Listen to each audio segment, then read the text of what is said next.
Hello friends, a great welcome to my channel. I am Poonam Dua and today with me you are going to cover Final Solutions, a play by Mahesh Datani. The play is in 3 acts in total and we will do video of act 1 today along with the introduction of Mahesh Datani.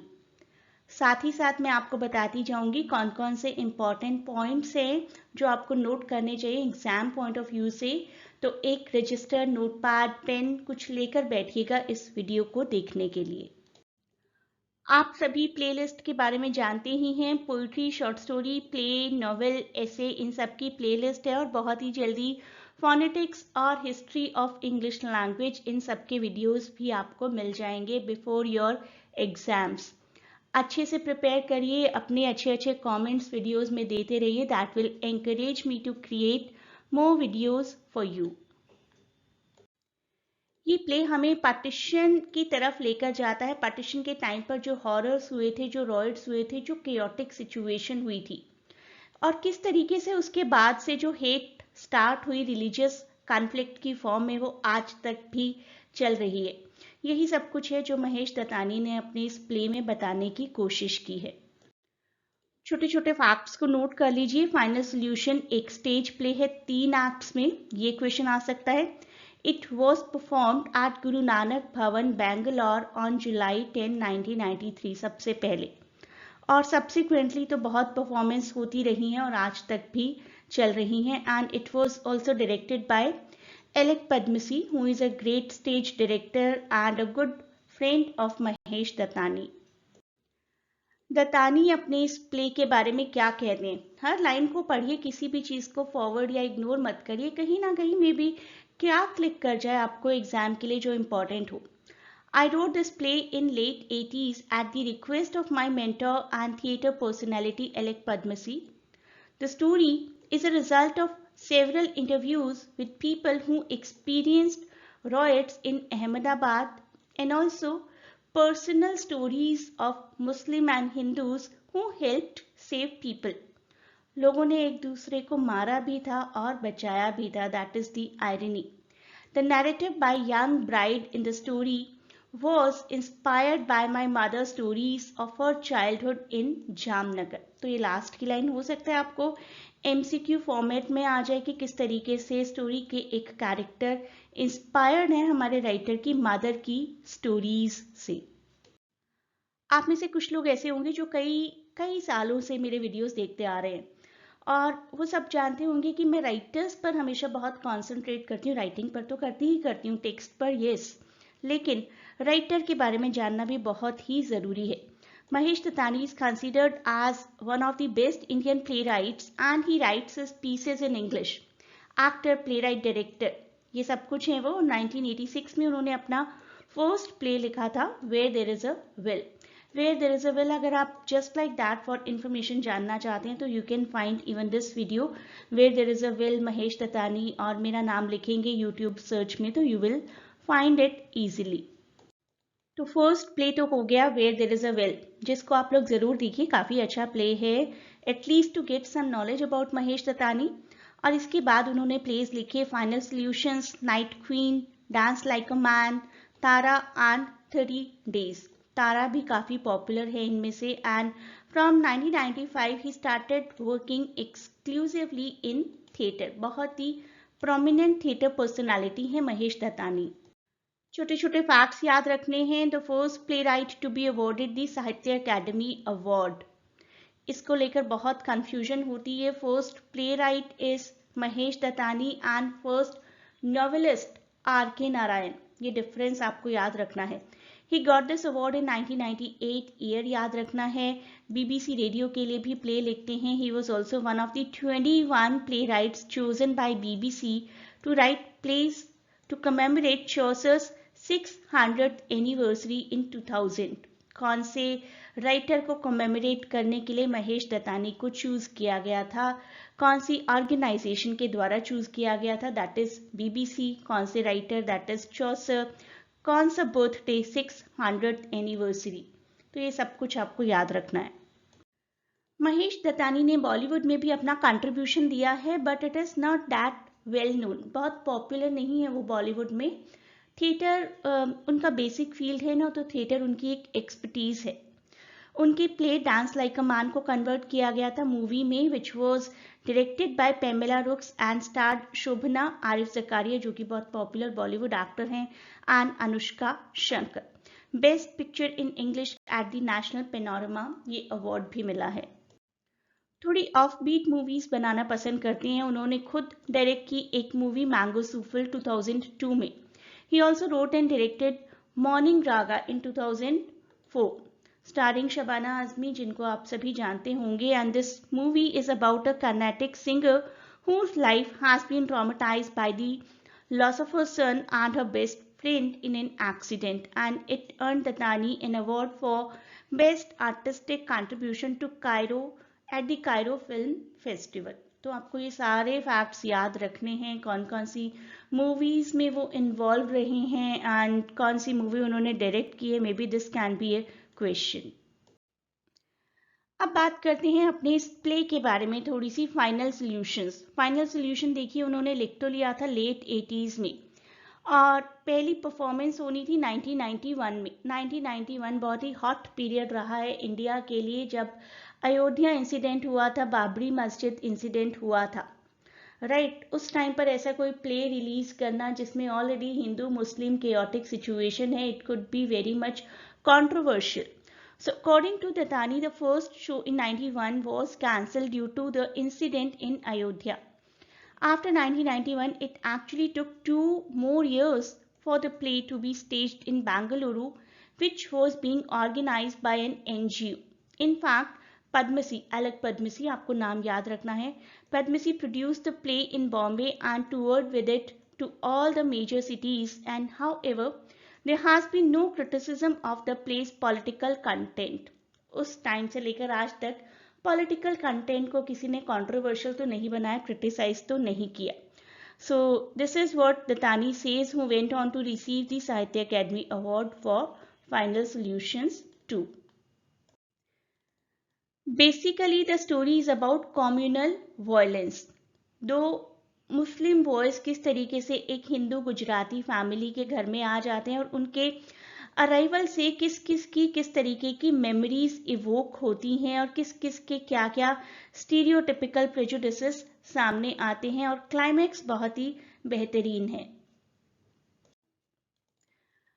The play Final Solutions begins on March 31, 1948 with Daksha और हार्दिका, दो नाम हैं, a newly married girl writing her journal or her diary you can say। Year में भी आपको आ सकता है exam में, कौन से ईयर से शुरुआत होती है। She writes about her experiences in a new home in her diary, and she has strong feelings for her in laws के लिए थोड़ी स्ट्रॉन्ग, थोड़ी बिटर फीलिंग्स है, I must say that. Despite the fact that India has earned freedom, India को तो आज़ादी मिल चुकी है, she is still imprisoned within the 4 walls of the house, घर के अंदर ही कन्फाइंड है। हमारा प्लॉट थोड़ा सा आगे पीछे मूव होता रहता है। When it moves forward, Daksha is Hardika, तो प्रेजेंट टाइम में जब आते हैं तो दक्षा हार्दिका है, और पास्ट टाइम में जब रहते हैं तो Daksha is Daksha. And the action is Ramnik Gandhi's house. Ramnik Gandhi नाम आपको याद रखना है, और बैकवर्ड फॉरवर्ड मूव होता रहता है। Daksha as a young bride is stating definitely her troublesome life, अपनी लाइफ के बारे में बता रही है। The play opens with Daksha reading from her diary, an oil lamp, एक oil lamp है उस वक्त, converted to an electric one, oil lamp से electric में convert हो जाता है, और जो ये suggestion है कि हम past से present में आ गए हैं।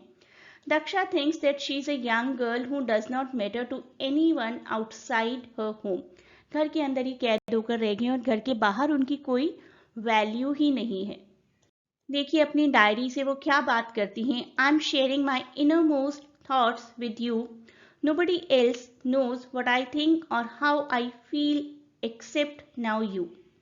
All my dreams have been shattered, मेरे सारे सपने टूट गए हैं। I can never be a singer like Noor Jahan. Noor जहां उस टाइम की बहुत पॉपुलर सिंगर थी। हरी हस्बैंड का नाम है। Hari's family is against my singing film songs. Play की सेटिंग भी देख लेते हैं। अभी प्ले की समरी की हमने शुरुआत नहीं की है, समरी को भी हम बहुत डिटेल में करने वाले हैं, तो ध्यान से देखिए पूरे वीडियो को और नोट करिए सब कुछ। The action of the play is set in motion by recent destruction of chariot and images of Hindu deities of a Rath Yatra. रथ यात्रा के बारे में आपने सुना होगा। While travelling through a Muslim neighbourhood, एक मुस्लिम नेबरहुड से रथ यात्रा जा रही थी, रथ को तोड़ दिया गया है, उसकी वजह से दंगे हो गए हैं। Riots had been broken out in Amargaon, place का नाम आपको याद रखना है। And so curfew has been imposed in the city, दंगे फसाद हो गए हैं। हिंदू मुस्लिम रॉयट्स आप जानती हैं किस तरीके के होते हैं स्पेसिफिकली हमारी कंट्री में, और उसी वजह से कर्फ्यू इम्पोज कर दिया गया है। अब अपने कैरेक्टर्स को जानते हैं थोड़ा थोड़ा, और साथ ही स्टोरी को भी जानते रहेंगे।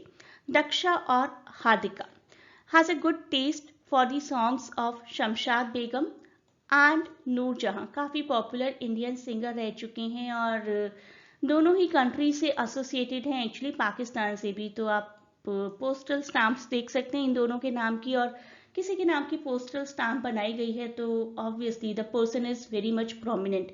ये फिक्शनल कैरेक्टर्स नहीं है, रियल सिंगर्स हैं। अगर आप नहीं जानते तो वीडियो देखने के बाद गूगल करके देखिएगा, बहुत ही अच्छे गाने हैं दोनों के।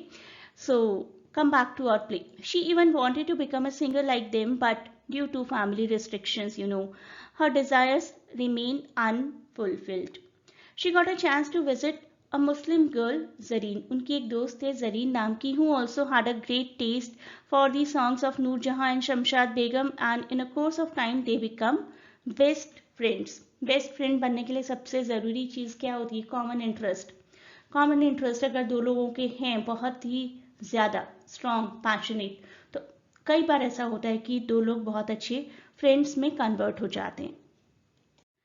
अब देखिए सिनेरियो क्या है। सिनेरियो हमारे प्रेजेंट में है, एट प्रेजेंट, एंड दक्षा और हार्दिका एक एल्डरली विमेन है।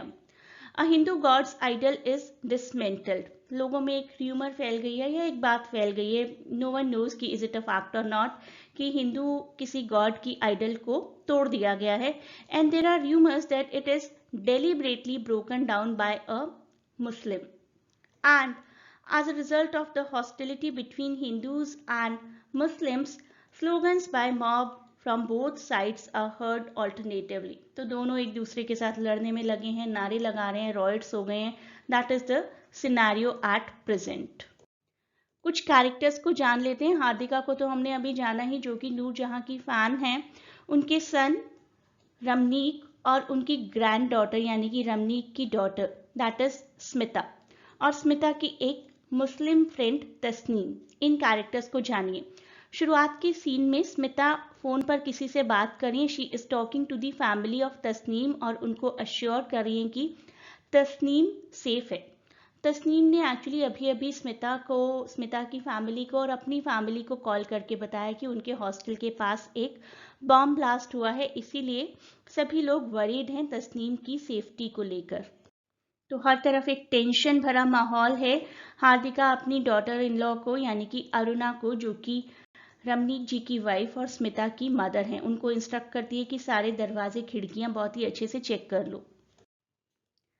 अब बाहर का सिनेरियो देखते हैं। ये तो हो गया घर के अंदर का सिनेरियो। अब देखते हैं बाहर क्या चल रहा है। बाहर दो लड़के हैं, जावेद और बॉबी, जिनको पूरी की पूरी मॉब घेर लेती है और उनकी तलाशी लेती है। तो उनकी पॉकेट से इस तरीके की एक कैप मिलती है which shows that they are Muslim. Javed and Bobby इनका नाम है। जावेद और बॉबी किसी तरीके से भीड़ से अपना पीछा छुड़ाकर वहां से भागते हैं, और ऑब्वियसली अगर वो वहीं खड़े रहे तो भीड़ कहीं ना कहीं उनको मार ही देगी। ये दोनों लड़के भागते भागते रमनीक जी के घर की तरफ आते हैं। They start knocking the doors at Ramnik and at last वो दरवाज़ा खोलते हैं। They at once rush in and lock the door and they played Ramnik to save their life. उनसे रिक्वेस्ट करते हैं कि हमारी लाइफ बचा लीजिए। मॉब भी इनके दरवाजे पर आ जाती है और वार्न करते हैं कि बच्चों को, जावेद और बॉबी को हमें सौंप दिया जाए और they will break the door, लेकिन रमनीक जी रिफ्यूज़ कर देते हैं। जब गुस्से से भरी एक भीड़ होती है तो वो किसी भी तरीके से एक्ट कर सकती है, लेकिन उनके सामने बड़ी ही ब्रेवरी दिखाई रमनीक जी ने और जावेद और बॉबी को बाहर नहीं आने दिया। The mob starts throwing stones and sticks on the house and also abuses Ramneek. Aruna does not like Muslims in her house and forces her husband to throw them out of it. Ramneek bitterly refuses. Ramneek says कि I'll not do anything like this. बच्चे घर में आए हैं और उनको हमें शरण देनी ही पड़ेगी। रमनीक जी, जावेद और बॉबी दोनों बच्चों से बात करने लगते हैं, starts talking to both of them and Bobby is polite while Javed is quite harsh in conversation. Bobby तो थोड़े से पोलाइट हैं लेकिन जावेद बड़े ही हार्श हैं हिंदू मुस्लिम के बीच के इस फ्रिक्शन को देखकर। Ramnik asks them about their studies and upon learning that Javed is a school dropout, starts talking bad about him. सभी में एक्चुअली देखिए ऐसा सिनेरियो है कि एक दूसरे रिलीजन को लेकर बिटरनेस तो है ही, कड़वाहट तो है ही, और जब कोई उसी रिलीजन का पर्सन सामने आ जाता है तो वो कड़वाहट उसी पर्सन पर निकलती है। हमारी अंदर जो भी एंगर होता है ना, उसी पर्सन के लिए वो बाहर आना शुरू हो जाता है। तो अब जिन बच्चों को शरण दी गई थी, रेफ्यूज प्रोवाइड किया गया था, उन्हीं के साथ थोड़ा थोड़ा आर्ग्यूमेंट पूरी फैमिली का होना शुरू हो जाता है। स्मिता, इनकी डॉटर, रमनीक जी की डॉटर बाहर आती हैं और दोनों लड़कों को पहचान लेती हैं, यानी कि we come to know, audience को पता चलता है कि स्मिता पहले से इन दोनों को जानती थी। अब एक्चुअल डायलॉग्स देखते हैं इन कैरेक्टर्स के बीच का, उससे आपको सबकी इक्वेशन बहुत ही अच्छे से पता चलेगी और कुछ फैक्ट्स भी पता चलते रहेंगे अपने एग्जाम्स के लिए। Ramnik says, I care, it is you who are indifferent, you don't believe in anything except yourself. तो सिर्फ एक यू से एक्चुअली बात नहीं कर रहे हैं, पूरी मुस्लिम क्लैन से बात कर रहे हैं कि तुम लोगों को लगता है कि तुम्हारे अलावा कोई भी नहीं है। जावेद देखिए क्या रिप्लाई देते हैं, I believe in myself, yes, what else have I got to believe in. मैं खुद में खुद पर यकीन रखता हूँ, I can't say about others. मैं और क्या करूँ, अपने आप पर तो यकीन रखूंगा ही। It is people like you who drive me to a corner and I have to turn to myself and my fate. तो आप जैसे लोग यानी कि हिंदू कम्युनिटी, वही हमें मजबूर करते हैं ऐसे ड्रास्टिक स्टेप्स लेने के लिए, and I have a lot to thank you for, at least I am not ignorant of my history and faith. तो जब आप लोग हमें इग्नोर करते हैं, माइनॉरिटी को इग्नोर करते हैं, तो हमें फिर अपने रिलीजन को और कॉन्सेंट्रेशन के साथ देखना पड़ता है, and it is because of you कि हम लोग अपनी हिस्ट्री और अपने रिलीजन को बहुत ही अच्छे से जानते हैं। तो इसी पॉइंट पर आकर हमारा एक्ट 1 एंड हो जाता है। नेक्स्ट वीडियो में हम लोग कवर करेंगे act 2 in great detail. I am repeating my self, अभी तक आपको पैटर्न तो पता चल ही गया होगा वीडियोस का। पहले टेक्स्ट आता है और उसके बाद एमसीक्यू वीडियो। तो एमसीक्यू वीडियो को अगर आप एंजॉय करना चाहते हैं तो टेक्स्ट को अच्छे से देखिए और सारे पॉइंट्स को नोट करिए।